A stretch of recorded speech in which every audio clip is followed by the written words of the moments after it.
নেতা সদস্য সচিব ফয়সাল রেজা, সে আমার হাজব্যান্ড।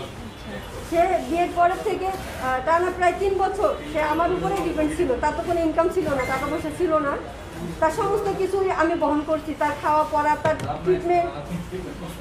তারপর পরেও সে বিজনেসের কথা বলে তার ফ্যামিলিতে টাকা দেবে বলে আমার থেকে যেটুকু সঞ্চয় আমার ছিল প্রায় 20-22 লক্ষ টাকা, এগুলো থেকে নিয়ে ফেলছে।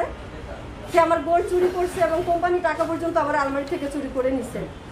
নেওয়ার পরে সে পদ পাওয়ার এগুলি করছে। এখন যখন আমার সে যখন বাংলা কলেজে পদ পেয়ে গেছে, এখন সে আমাকে ডিভোর্স দিচ্ছে এবং জোরপূর্বক ডিভোর্স দিছে। একই ডিভোর্সে 2 বার দিছে, সে 2 মাস আগেও ডিভোর্স দিছে। সে ডিভোর্সে নিজে উইথড্র করছে, আবারও সে ডিভোর্স দিছে। আমাকে মেরে ফেলার হুমকি দিচ্ছে। এখন আমি আমার জীবনের নিরাপত্তা চাচ্ছি। বাংলাদেশ গভর্নমেন্ট বলেন আর ভাইস প্রেসিডেন্ট তারেক রহমানের দৃষ্টি আকর্ষণ করছে, বিশেষ করে যে দলীয় পাওয়ারে সেই কাজটা করতেছে। আমাকে প্লিজ আপনারা হেল্প করেন। না,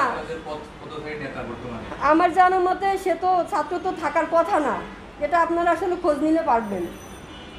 এবং ওই কমিটিতে প্রত্যেকে বেশিরভাগ বিবাহিত। নেক্সটে যে লাস্ট যে কমিটিটা আসছে সবাই ওখানে আমার জানার মতো 5-6 জন বিবাহিত। বাংলা কলেজ ছাত্র দলের কমিটি সবাই এখানে বিবাহিত এবং এই লোকগুলোই আমাকে সবসময়ের জন্য অ্যাটাক করতেছে।